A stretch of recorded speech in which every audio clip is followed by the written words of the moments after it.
Radio Universidad de Guadalajara presenta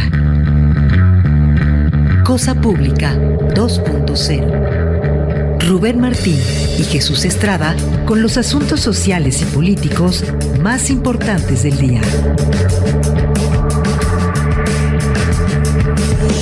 Cosa Pública 2.0. Comenzamos.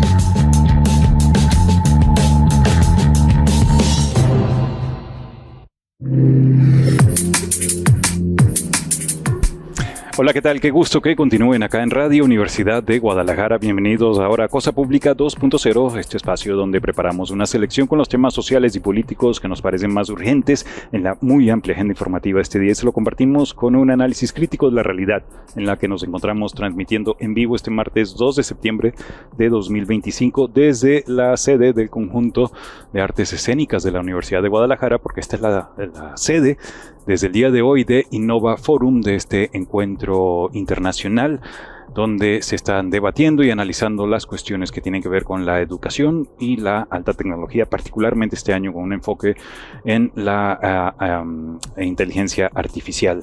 Desde acá estamos transmitiendo y le agradecemos por acompañarnos. Hoy vamos a compartirles varios asuntos en esta tarde. A la primera parte del programa le vamos a dar seguimiento al informe de gobierno de la presidenta Claudia Sheinbaum, el primero que presentó el día de ayer, pero con un enfoque particular en lo que consideramos es la principal crisis social que tenemos en Jalisco, que es la crisis por personas desaparecidas. De hecho, hay un reclamo de parte de colectivos porque prácticamente no se menciona esta crisis en el informe de la presidenta. Les comentaremos qué es lo que sí incluye ese primer informe en cuanto a esta crisis. También vamos a tener un par de entrevistas en esta tarde. Vamos a, en la segunda parte del programa, hablar con Claudia Campero, integrante de la Alianza Mexicana contra el Fracking, y esto también a propósito de conocer sus opiniones del primer informe de gobierno de la presidenta Claudia Sheinbaum, y en particular una promesa que no ha cumplido, la de eliminar o no hacer uso de esta devastadora técnica de extracción de gas conocida como fracking. También con ella hablaremos de cómo está la cuestión del extractivismo en general durante este gobierno. Antes, en unos minutos, tendremos un contacto con Dolores Pérez Lascarro, y es integrante de la flotilla Global Sumud. Esta flotilla, con ella conversamos el día de ayer, que partió desde Barcelona y desde Génova, Italia, conformada por más de 40 embarcaciones civiles. Buscan llegar a la Franja de Gaza para ofrecer y trasladar alimentos, agua, medicina, energéticos, es decir, apoyar a una población que sigue sumida en el peor genocidio del siglo XXI a manos de las Fuerzas Armadas israelíes. Con ella vamos a tener contactos regulares. Está ya en alta mar, en alta mar, tratando de cruzar el mar Mediterráneo. La primera parada, nos contaba el día de ayer, es un puerto en Túnez, y vamos a tener este contacto del reporte que nos va a ofrecer en unos minutos. Ya hacia el final les pondremos al día también con otros asuntos que tienen que ver con la renovación del Poder Judicial y un repaso justamente por el tema del genocidio en Gaza. Es el menú que tenemos en esta tarde en Cosa Pública 2.0. Antes de continuar, quiero dar las gracias a Jesús Martínez, que nos apoya en los controles de Radio Universidad de Guadalajara, acá desde la sede de Innova Forum.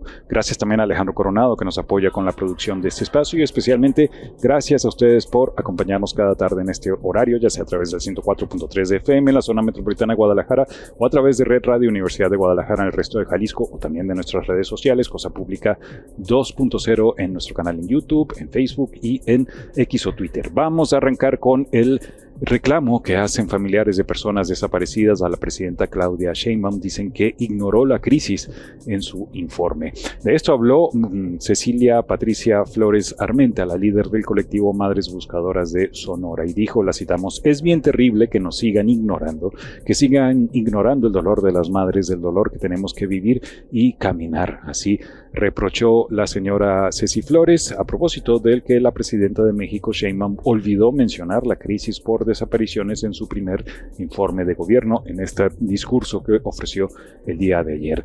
Ceci Flores dijo que la presidenta nunca ha mostrado interés por los desaparecidos, y este es un tema que le incomoda, por eso se ha negado a atenderlas. También reiteró su invitación a la presidenta para que acompañe al colectivo de madres a una jornada de búsqueda en campo para que comprenda, la crisis que padece el país. Esto lo dijo en una entrevista para Informativo NTR, donde también hizo un llamado a las autoridades federales y estatales Flores, ojo Jalisco, para escuchar y solventar las demandas que hacen los colectivos de búsqueda y brindar apoyo material y humano para sus labores de búsqueda. Hay otra nota que también publica NTR con un reclamo similar, pero en este caso de parte del vocero del colectivo Luz de Esperanza, Héctor Flores. Señala: las familias de personas desaparecidas esperaban que la presidenta Sheinbaum mencionara la crisis en su primer informe de gobierno, pero el tema quedó fuera del discurso. Y pues Héctor Flores lamentó esta omisión, dijo que confirma esto la continuidad de la política del expresidente López Obrador, que relegó el tema a un segundo o tercer plano. Citamos a Héctor Flores, dijo: no darle importancia de vida es una tristeza. Aunque ya lo esperábamos, no es la primera vez que hacen esto. Él señaló que para el gobierno federal la agenda de desaparecidos solo importa cuando hay un costo político, y prueba de ello es que no hubo mención en el informe, pese a que ocurrió apenas 2 días después del Día Internacional de las Víctimas Forzadas, y recordó que hay iniciativas congeladas en el Congreso y una gran insensibilidad que impide reconocer el problema o dar un acompañamiento digno. El testimonio de Flores está marcado por la desaparición de su hijo, se recuerda, de 19 años, quien fue desaparecido en un operativo ilegal en el que habrían supuestamente participado elementos de la Fiscalía de Jalisco en complicidad con el crimen organizado. Dijo Héctor Flores: ya ni siquiera estamos seguros de nuestro hogar y con la participación del Estado. De hecho, el hijo pues fue desaparecido en su propio domicilio. Él reconoció, por cierto, algunos avances en Jalisco, como la creación de la Fiscalía Especializada y propuestas para reconocer a las familias buscadoras como población vulnerable, esto de parte del Congreso en días pasados, pero advirtió que aún persisten obstáculos por política y presupuesto. Lo citamos nuevamente: este problema no tiene color, ni raza, ni sexo, puede pasarle a cualquiera. Este lunes, el día de ayer, a las 3 de la tarde, por cierto, se inauguró en el Congreso una exposición con más de 30 retratos de personas desaparecidas. Durante septiembre, por cierto, este colectivo continuará búsquedas en Tlajumulco y jornadas de pega de cédulas en cada fin de semana. Por cierto, más adelante le comentamos detalles de esa exposición que se inauguró en el Congreso. Me llama la atención y me parece particularmente positivo una serie de actividades artísticas que se han estado desarrollando, multidisciplinarias, enfocadas en esta crisis. Les comentábamos de este concierto que se realizó la semana pasada, música, digamos, enfocada en esta crisis. Está esta exposición en el Congreso y hay otra exposición también que les comentaremos más adelante que se enfoca en atender esta crisis. Por cierto, que hubo protesta el día de ayer afuera de Casa Jalisco, nuevamente de parte de familiares de una persona desaparecida. Nos cuenta el diario Milenio que ayer se manifestaron afuera de Casa Jalisco los familiares de Héctor, José Manuel y Gary, los 3 hombres que fueron desaparecidos del pasado 25 de agosto sobre la calzada Lázaro Cárdenas a su cruce con la avenida Gobernador Curiel. Esto, recuérdenlo, fue a pocas cuadras de la Fiscalía de Jalisco, después de que salieron de esa sede institucional y ofrecer una serie de declaraciones. Salieron de ahí y fueron desaparecidos sus familiares. El día de ayer nuevamente exigieron su localización. Habló un familiar, dice: hace una semana de eso, esto es terrible, ayúdenos a difundir, ellos son inocentes, ellos no tienen nada que ver, por eso estamos aquí. Héctor estaba en fiscalía debido a que fue interrogado por el caso de la familia michoacana que fue localizada sin vida el 22 de agosto dentro de una camioneta en la colonia San Andrés en Guadalajara. Él fue liberado 3 días después por las autoridades, por lo que sus familiares fueron a recogerlo a él y a un sujeto conocido como el Chino, pero fueron interceptados por un grupo armado a tan solo unas cuadras de calle 14 de la sede de la Fiscalía. Y cuentan, la esposa de José Manuel dice: nos amagaron unos 12 o 15 personas encapuchadas y se llevaron a mi esposo, a mi hermano y a mi sobrino y al tal Chino. ¿Corriste? Sí, dijo, me amagaron, me dejaron en el suelo y de los nervios corrí, volvió a contar. Rubén Martín, ¿cómo estás? Buenas tardes. Y vamos a esta historia, a darle seguimiento a esta historia tan relevante, tan grave que está ocurriendo. Los familiares exigen que se limpie el nombre de las víctimas, pues ellos aseguran que no están relacionados con el caso de la familia localizada sin vida. José Manuel Arredondo es un hombre de 46 años y se dedica a la industria textil, y Héctor Manuel Valdivia, de 47 años, trabajó como intendente durante 25 años en distintos planteles educativos. Su esposa señaló que estaba trabajando en el taller cateado durante el periodo vacacional para obtener un ingreso extra, y dijo: mi esposo buscaba un dinero extra porque estaba de vacaciones, ya iba a sus guardias de la escuela y solo iba durante medio turno, comentó Alma Rosa, justamente esposa de Héctor Valdivia, y se informó que la tarde de ayer las víctimas fueron recibidas en la Fiscalía con la esperanza de tener nuevos detalles de sus seres queridos. Y justo sobre este caso de Héctor Manuel, la Secretaría de Educación de Jalisco informó que ya colabora en las investigaciones sobre la desaparición de Héctor Manuel, quien se desempeña en tiempo presente como intendente de una escuela primaria y quien presuntamente fue levantado por un comando armado el pasado 25 de agosto. De acuerdo con la información de familiares de Héctor Manuel, él de 47 años salió de las oficinas del Ministerio Público de la calle 14, donde pocos minutos después un grupo armado se lo llevó privado de su libertad. Y bueno, en esta nota de NTR comentan que el secretario de Educación, Juan Carlos Flores Miramontes, señaló que mantienen comunicación con la Fiscalía de Jalisco, que es la instancia encargada de las indagatorias, que ya proporcionaron información y que pues están en comunicación, por supuesto. Esperamos que sean localizados estas 3 o 4 personas desaparecidas. Bueno, y en otra nota, hay unas declaraciones de Rubén Ortega Montes. Dice que la desaparición forzada en Jalisco es un fenómeno que arrastra casi una década de inacción institucional marcado por una falta de sensibilidad de las autoridades y la revictimización hacia quienes buscan justicia. El especialista advirtió que cuando los familiares se manifiestan, lo mínimo que esperan es respaldo, pero reciben indiferencia, y recordó que al frente de la Fiscalía Especializada en Personas Desaparecidas continúa la misma funcionaria del sexenio anterior, periodo que dejó un fuerte daño a las familias y a los colectivos. También dijo que se mantiene la impunidad mientras las cifras de desapariciones siguen en aumento. Pocos casos se judicializan y al menos la mitad de los acusados son liberados en la primera instancia, con muy pocos que llegan a una sentencia de tercera. Dijo, esto explica por qué la sociedad le tiene miedo, no denuncia y no da la cara, aunque el dolor se mantiene presente. La impunidad alcanza 97% de los casos. Y además criticó los discursos oficiales porque maquillan cifras y distorsionan la realidad para hacer creer que todo va bien. En otra nota, un hombre fue sentenciado a 65 años de prisión por los delitos de feminicidio y desaparición cometida por particulares agravada en contra de una mujer. La Fiscalía de Jalisco informó que fue un tribunal de enjuiciamiento el cual dictó sentencia en contra del hombre Cristian Ezequiel N.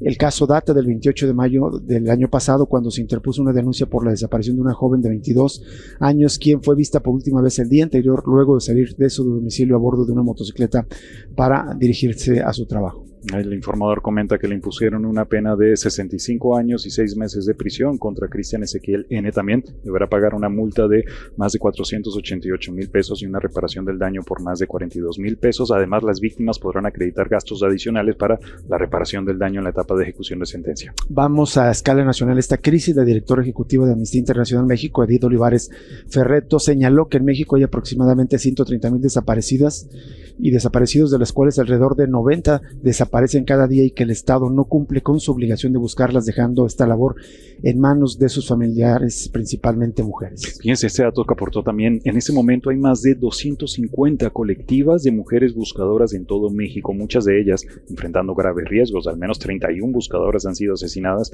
y además sufren problemas de salud, desgaste emocional y empobrecimiento por la labor de búsqueda. La activista destacó que las fiscalías y autoridades judiciales siguen presentando deficiencias como carpetas de investigación incompletas, negación de información y falta de coordinación con las familias, y también dijo que la protección de las mujeres buscadoras sigue siendo un gran pendiente del Estado. La directora ejecutiva de Amnistía Internacional en México señaló que el Comité de Desaparición Forzada de la ONU podría activar el artículo 34 de la Convención Internacional, lo que reconocería la existencia de desaparición forzada generalizada y sistemática en México y permitiría obtener cooperación internacional para la búsqueda de las víctimas.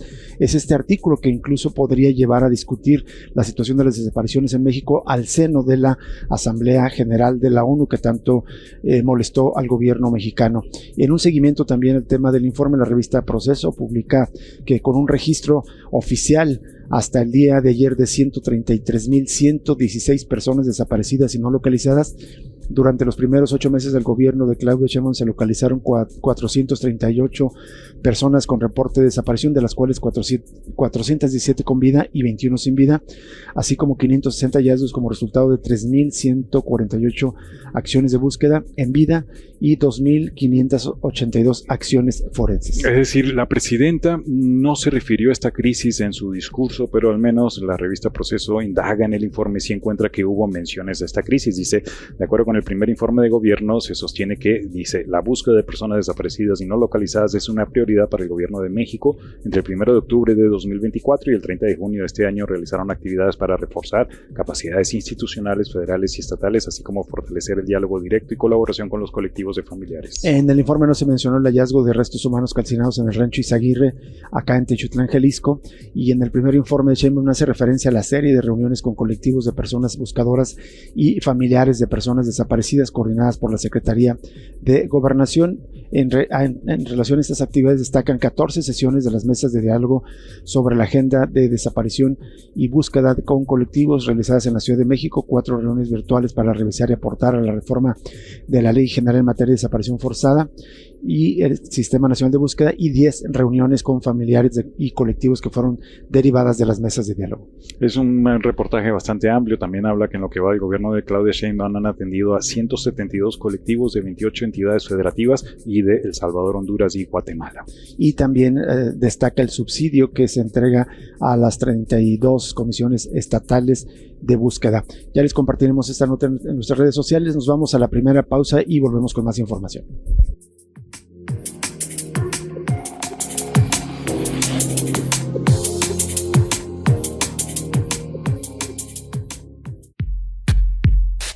Cosa Pública 2.0.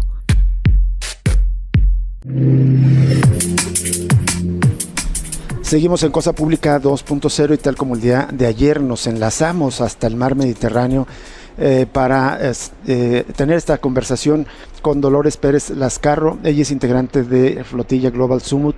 Ya ayer hablamos de lo que significa este esfuerzo masivo y quizás sin precedentes de cooperación internacional para llevar solidaridad a Gaza, y le agradecemos enormemente a Dolores Pérez Lascarro porque hay novedades. Buenas noches para ti, Dolores. Buenas tardes acá en México. Así es, buenas tardes para todos los que nos escuchan y buenas noches por aquí en algún punto del mar Mediterráneo. Con gusto de escucharte, Rubén, de escucharlos, porque bueno, pues es muy importante para nosotros mantener la comunicación. Bien, ayer comentábamos que evidentemente, más allá de lo importante que este esfuerzo de solidaridad implica, también es un desafío que implica riesgos, y tú nos decías, pues probablemente cuando nos vayamos acercando podría haber riesgos, pero ya ocurrió algo. ¿Nos puedes compartir qué fue lo que ocurrió? Parece ser un ataque con drones a algunas de las embarcaciones, Dolores. Sí hubo unos drones sobrevolando algunos barcos, al parecer eran de observación, de vigilancia, y no hubo ningún ataque, pero sí ya hubo drones. Es decir, bueno, sí saben por dónde vamos, etcétera. Sí. En un momento más se va a emitir un comunicado por la organización. De todas maneras, cada barco hicimos nuestro protocolo de seguridad por cualquier situación que se pudiera presentar, y la verdad es que debo decir que pues en mi bote todo fue muy ordenado, todo fue muy bien, cuidando obviamente tener los pasaportes siempre con nosotros, y nada, que la vigilancia del barco implica las 24 horas, entonces estamos divididos ahorita en equipos para estar vigilando 4 horas por la noche cada equipo, y por el día, bueno, pues estamos todos de alguna manera atentos, pero siempre habrá quien esté específicamente observando. Así es. Y también veíamos por ahí una noticia de la detención de otro barco, pero este no pertenece a la Global Summit Flotilla.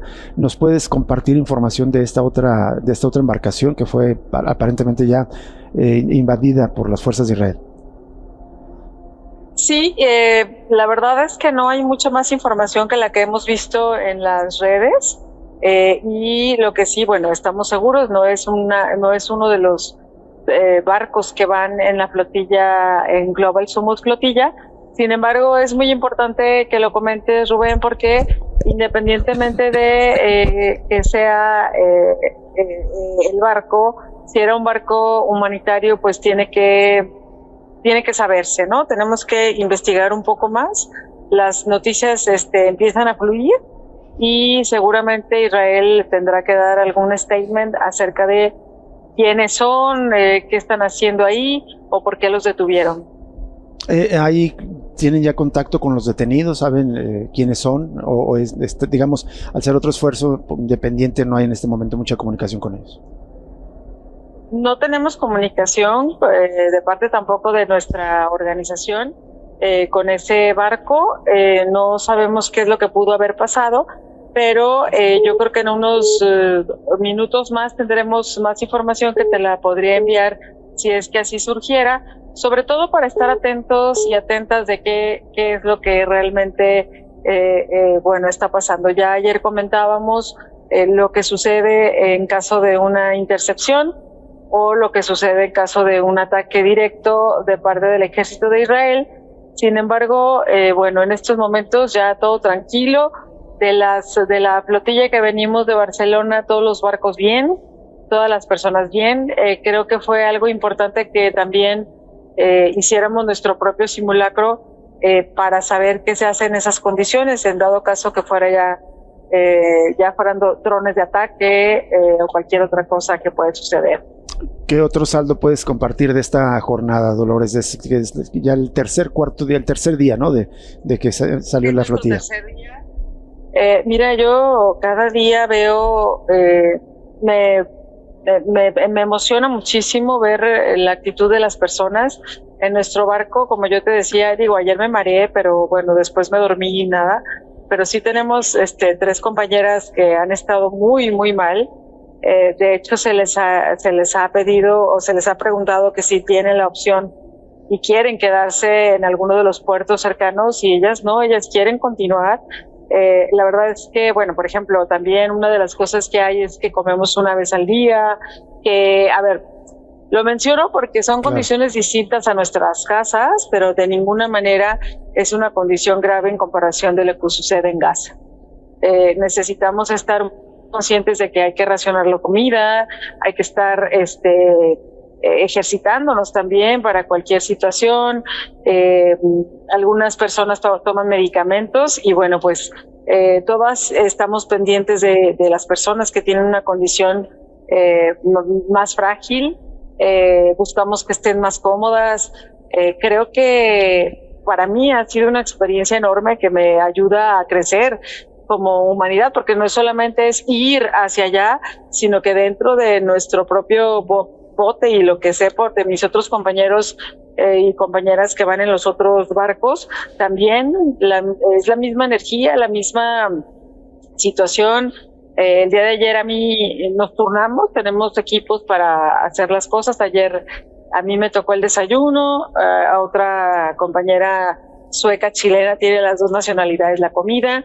Fíjate que lo que estoy diciendo puede sonar algo muy simple, pero nunca me había imaginado lo que era cocinar en un barco que se mueve tanto, ¿no? Que hay que detener la cazuela y detener todo y estar en un espacio muy pequeño. Entonces creo, pero nadie bajamos la guardia, nadie baja el entusiasmo. Y eso, Rubén, creo que es algo que tendríamos que estar transmitiendo, porque aquí no venimos ningún héroe ni nada, sino que somos personas comunes y corrientes que tuvimos la oportunidad y todo se conjuntó para venir, y no así como otras personas quisieran estar acá. ¿Qué tal, Dolores? Te saluda Jesús Estrada, un gusto escucharte. Un par de preguntas, Dolores. Una es si hay respuesta de parte del gobierno mexicano, digamos, a estar al pendiente de lo que pueda ocurrir con ustedes, los 6 representantes mexicanos en esta flotilla, en caso de que hubiese una agresión o una detención. ¿Ha habido contacto con el gobierno mexicano hasta ahora? Mira, el día que zarpamos estuvo el cónsul de Barcelona en el puerto. Sin embargo, qué bueno que me preguntas eso, porque hay algo que yo sí quisiera destacar, que el gobierno mexicano no se ha pronunciado acerca de las declaraciones de Israel de que nos va a tratar como los peores terroristas cuando lleguemos hacia Gaza. Me parece que eso es muy riesgoso, porque eso de dejar que esté hablando y hablando y hablando y diciendo cómo nos va a tratar, y que no entren a decir, a ver, estamos pendientes, pedimos, exigimos el paso completamente a salvo de la flotilla. A mí me parece que eso es algo que es una omisión muy nefasta. Creo que tendríamos que tener, ahora sí que, tienen la responsabilidad de hacerlo desde ahora, porque no se vale decir después, ay, no, es que ya sabían que era peligroso, ay, no, es que ya sabían a lo que iban. A ver, sabemos que puede ocurrir algo que no debería de ocurrir. Que las personas que nos están escuchando tienen que estar conscientes. Nosotros no estamos cometiendo ningún delito. Ahorita estamos todavía, estamos en el Mediterráneo, pero estamos muy cerca y todavía no salimos de espacio marítimo español. Sin embargo, al estar en aguas internacionales, ahora sí que puede ser un arma de doble filo, porque por un lado dicen, no pueden atacarlos porque es aguas internacionales, pero por otro lado tampoco nadie se mete porque como son aguas internacionales, tampoco lo hacen. Entonces yo creo que yo sí y pediría, como le están pidiendo todos mis compañeras de este barco, a sus gobiernos que se responsabilicen de esto y que no dejen para después de que ocurriera algo una situación tan grave como esta. Exacto. Dolores, otra duda también sobre el gobierno mexicano. Este fin de semana, justo coincidiendo con la partida de la flotilla, acá hubo protesta en la Ciudad de México frente a la Secretaría de Relaciones Exteriores, exigiendo que México rompa relaciones con Israel.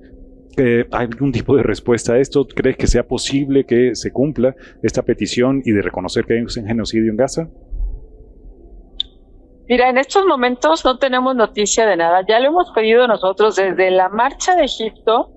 Nosotros entregamos un pliego petitorio, un oficio donde venían las peticiones a la embajadora de México en Egipto.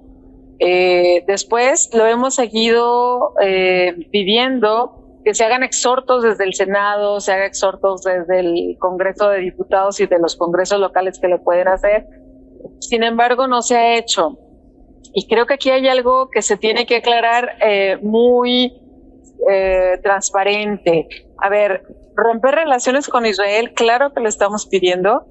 Que se ponga una embajada completamente como lo es, no solamente un representante de la Secretaría de Relaciones Exteriores en Gaza, en Palestina, sino que exista una embajada como tal, porque lo que no se nombra no existe y no se ve. Exacto. Tercero, que es lo que me parece más importante, Jesús, es que la presidenta Claudia Sheinbaum nos dice que México siempre estará del lado de la paz y que ella se ampara en la Constitución para actuar, y como ahí dice que tiene que estar del lado de la construcción de la paz, pues ella está ahí.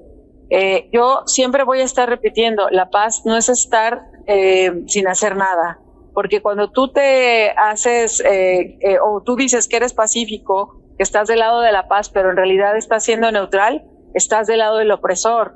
Entonces, esa es una exigencia que nosotros queremos tener muy clara. A ver, si se están haciendo, si están realizando, porque lo ha comentado varias veces, que la Secretaría de Relaciones Exteriores está haciendo lo propio para construir esa paz, quisiéramos saber cuál es. Porque, por ejemplo, una de ellas puede ser esta, ¿no? Claro. Nosotros, el gobierno de la República, pedimos o exigimos el paso tranquilo de esta flotilla humanitaria, porque además, como creo que lo decía ayer, pues estamos haciendo el trabajo que le corresponde a los gobiernos. Mientras van ustedes navegando por el Mediterráneo, el gobierno de Israel anuncia que va a convocar a 60,000 reservistas para ocupar lo que queda de la ciudad de Gaza, y también se anuncian planes demenciales para reconstruir Gaza, según el Washington Post, un plan del gobierno de Estados Unidos y de Israel. ¿Cómo están mirando mientras viajan hacia allá estas noticias, Dolores? Es terrible, porque para nosotros quisiera que el barco, en lugar de ser barco, fuera avión y llegar rapidísimo, ¿no? Porque es desesperante y muchas veces pues nos gana un poco esta parte de la, ¿cómo te puedo decir? No es desesperanza, pero sí es como impotencia de que habla, dice, anuncia, y está violando todos los andamiajes legales que se construyeron después de la Segunda Guerra Mundial. Tomó, como lo decía ya, esta Carta de las Naciones Unidas de los Derechos Universales de las Personas, la rompió y nadie le dice nada. O sea, comparemos lo que pasa con Rusia cuando lo han aislado de todo. que yo no digo que está bien lo que hace, pero el punto es que acá es un genocidio, que acá están viendo cómo las personas se mueren de hambre. Nosotros tenemos contacto con personas de allá, me hablan por teléfono y bueno, yo les digo que claro que vamos hacia allá, que estamos haciéndolo, pero bueno, claro, ellos se sienten más sitiados cada día porque ya no hay para dónde ir. Claro. Están un tanto, digamos, ahorita menos destruido las personas que están justo en la franja de Gaza, que colinda con el mar Mediterráneo, pero esto continúa, Rubén, y a mí me parece que, bueno, ya hay gente que ha invocado, yo no estoy diciendo que eso se haga, pero pues propias autoridades palestinas han invocado uno de los artículos de la Carta de la Constitución de la ONU para que exista una intervención militar que pare a Netanyahu.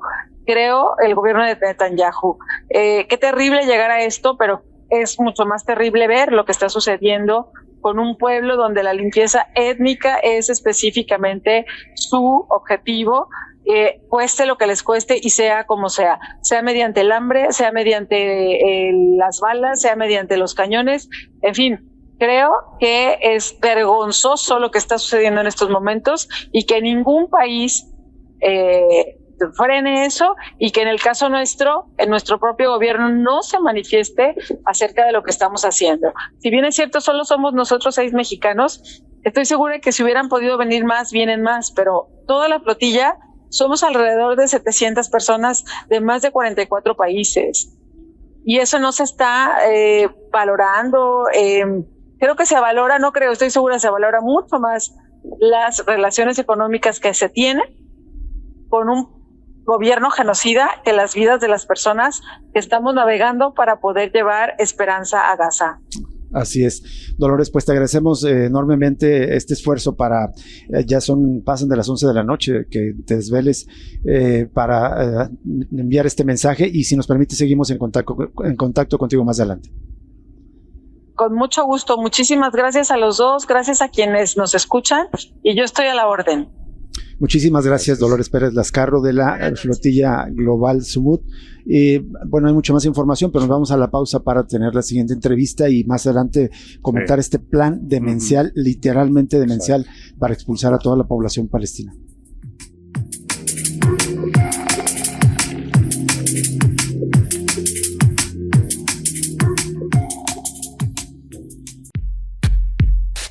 Cosa Pública 2.0.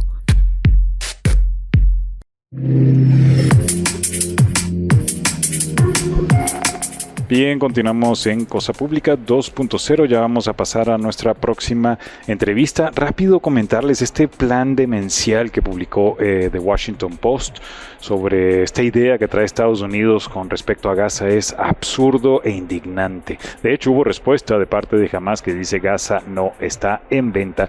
Hay una nota de la agencia AFP que cuenta que el supuesto plan del gobierno de Trump, al que tuvo acceso el diario Washington Post, contempla la reubicación, dice, voluntaria de los casi 2 millones de residentes de Gaza en otros países o lo que dicen ellos zonas seguras dentro del territorio que está devastado por casi 2 años de guerra, mientras dura la reconstrucción de la ciudad o de la franja de Gaza. Quienes acepten irse dice que van a recibir $5,000 en efectivo, asistencia por 4 años de alquiler, o sea, el lugar a donde los manden, y 1 año de alimentos. Ese plan.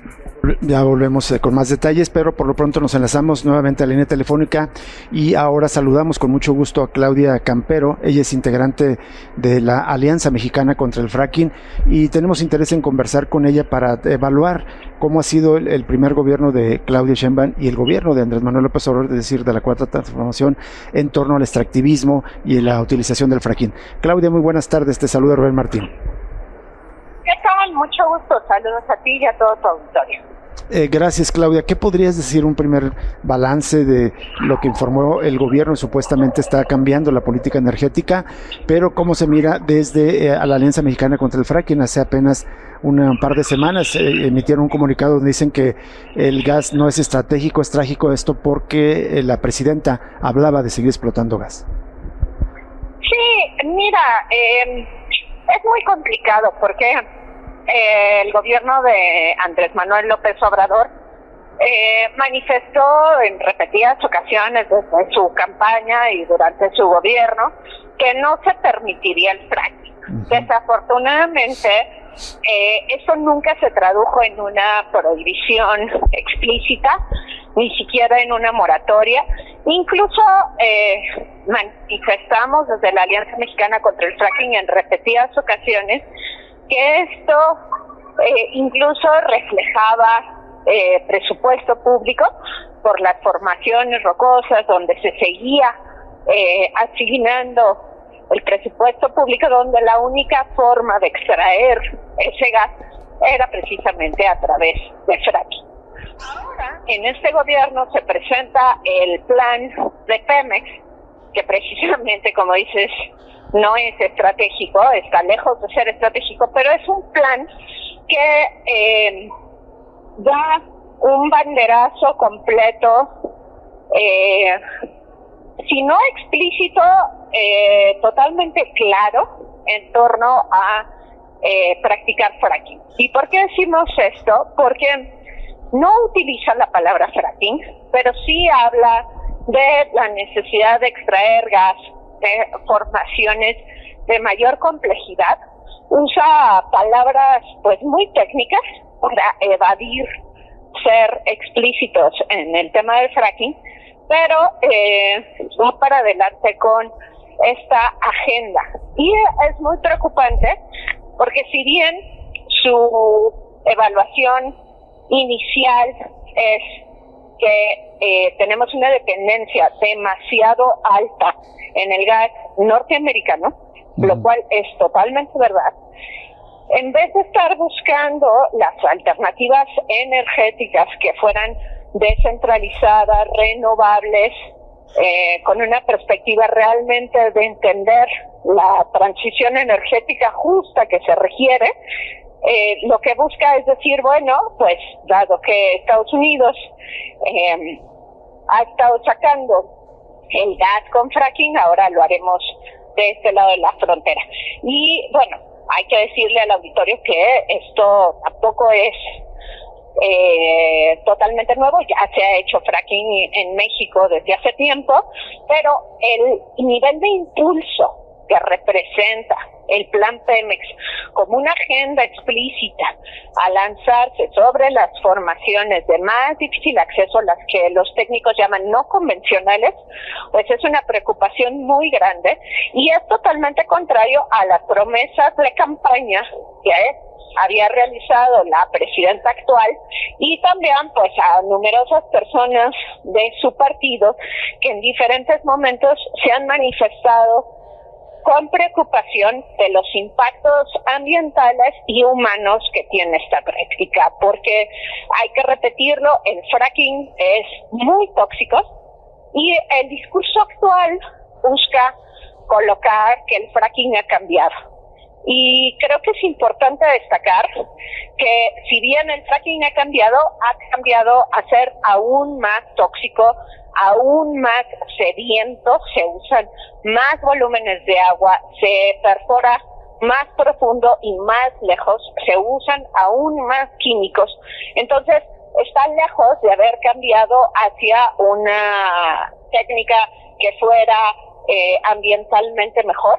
No hay manera de vestir el fracking de algo sustentable, esto es una mentira y pues la verdad es que es muy preocupante que se utilizan estas trampas en el lenguaje durante el documento que estudiamos del plan de Pemex, que en realidad pues están queriendo ocultar algo que a todas luces está claro que no nos conviene desde una perspectiva ambiental, pero tampoco desde una perspectiva de salud, ni tampoco desde una perspectiva del cuidado de las comunidades que están cerca o vecinas a los sitios de extracción. En este momento, Claudia Campero, ¿hay explotaciones de Pemex del gobierno mexicano mediante fracking? Sí, digamos, para explicarlo de manera más sencilla para el auditorio, particularmente la extracción en la zona de Burgos, pues sigue haciendo con fracking, pero la manera en que se busca empujar, digamos, la frontera técnica de hacer más fracking, sí hace una diferencia en la cantidad de agua y de tóxicos que se utilizarían en la inyección para la extracción de gas y petróleo de estas formaciones. O sea, la magnitud de la forma de extracción va cambiando, y esto es lo que de manera muy explícita está haciendo el plan de Pemex, es decir, que sí van por esas formaciones y pues que no están preocupados por las consecuencias que eso tendría, particularmente para el agua. El tema del fracking y el agua pues es una relación realmente muy preocupante. Claro. Siempre que hay fracking estamos hablando de una gran cantidad de agua. Algunos políticos han dicho, no, es que ahora se hace con propano. La realidad es que esto es una técnica experimental que se mantuvo experimentada por más de una década. No es algo que se ponga en práctica porque ni siquiera costea. Entonces, es mentira que se use agua, por ejemplo, salobre, porque en realidad los equipos se corroen altamente si se utiliza agua salada. Entonces, se requiere pues agua normal, agua dulce, agua que no tenga gran cantidad de contaminantes, porque pues los equipos que se utilizan son sensibles, son caros, y parte la técnica precisamente depende en las características físico-químicas del agua para que se lleve a cabo esta manera de abrir las rocas y que se pueda extraer los hidrocarburos. Hola Claudia, te saluda Jesús Estrada, un gusto escucharte. Quería hacerte una pregunta, Claudia. Ayer me llama la atención, pues fue la renovación de la Suprema Corte de Justicia de la Nación como parte de la reforma judicial, y hubo un evento donde los nuevos ministros se purificaron, realizaron rituales, digamos, indígenas, recibieron el bastón de mando, en muchos simbolismos, sobre todo respeto supuestamente a las comunidades indígenas. Pero te lo pregunto porque ayer mismo una protesta fuera del Palacio Nacional de parte de comunidades indígenas de San Luis Potosí exigiendo el rechazo al fracking en esa entidad. Entonces quiero preguntarte con este nuevo poder judicial, ¿habría posibilidad de hacer algo por ese camino para frenar o evitar la práctica del fracking?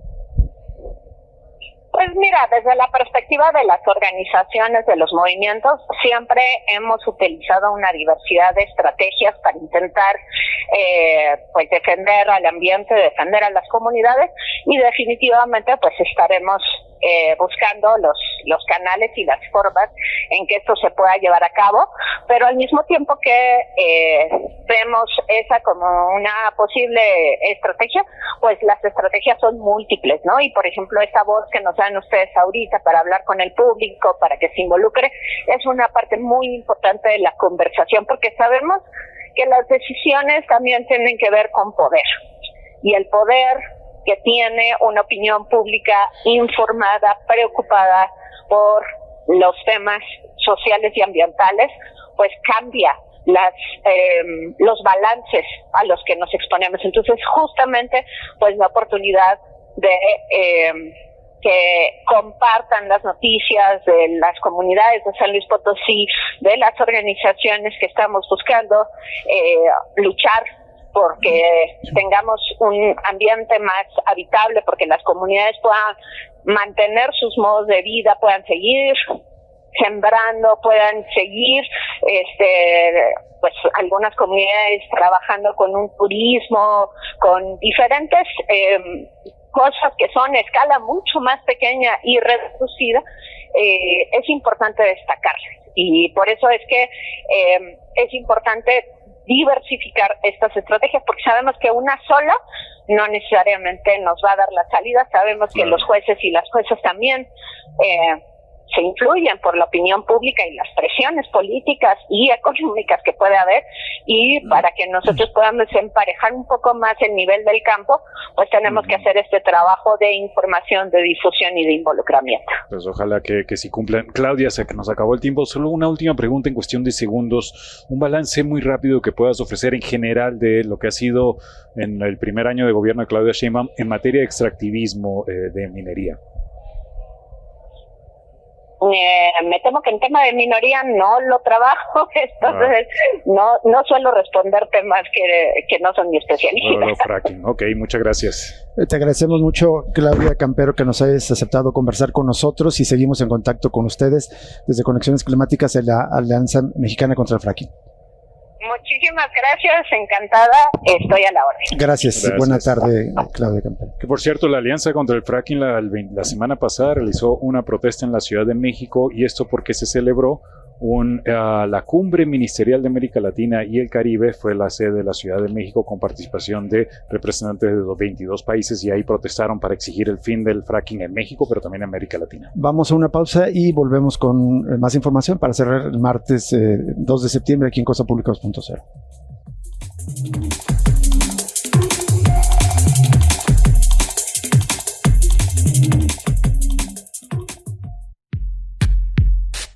Cosa Pública 2.0. Siguen las amenazas intervencionistas de Donald Trump. Por un lado, amenazas directas contra México, y de otro lado, pues festinando que destruyó un barco que atribuye a ser una embarcación venezolana que supuestamente llevaba droga.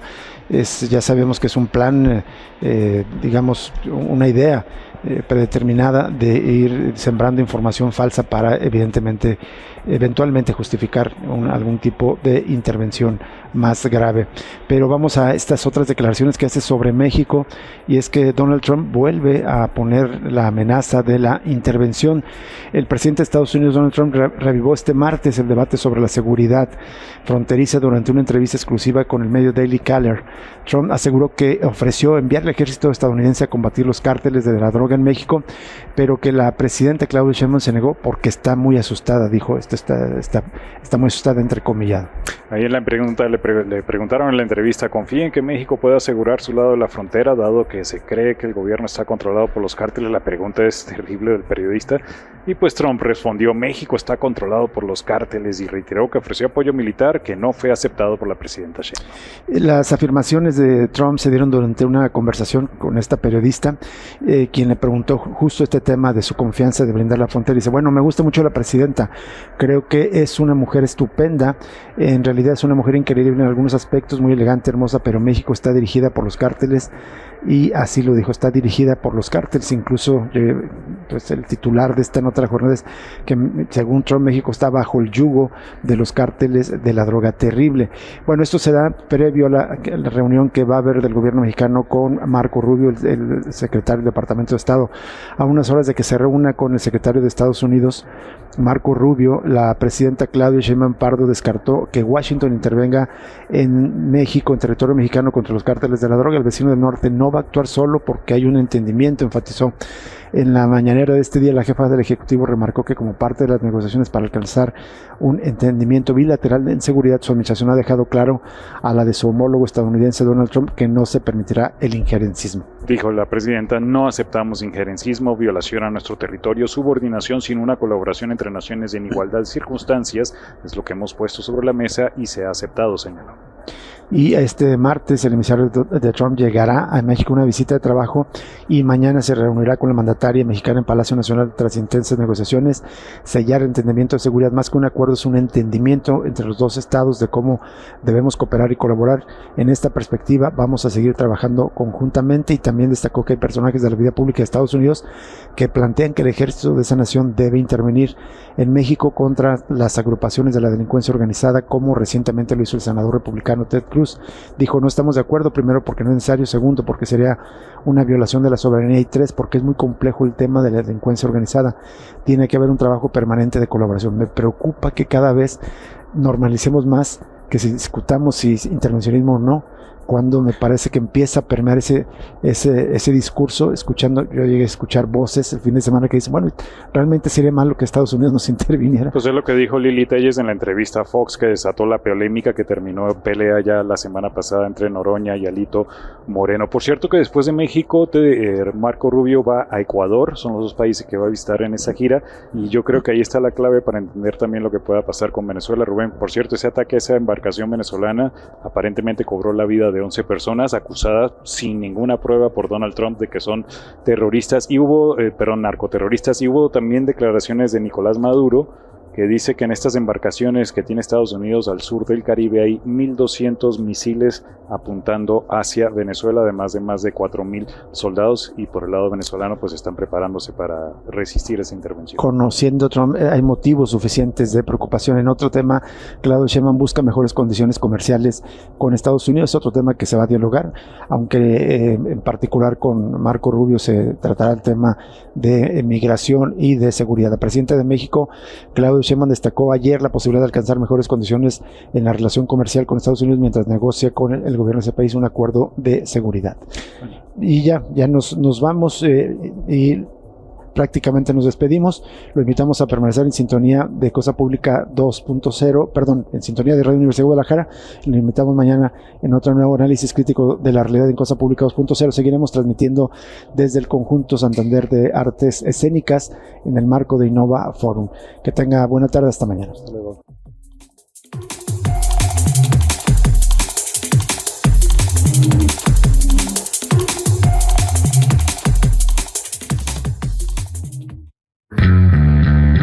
Radio Universidad de Guadalajara presentó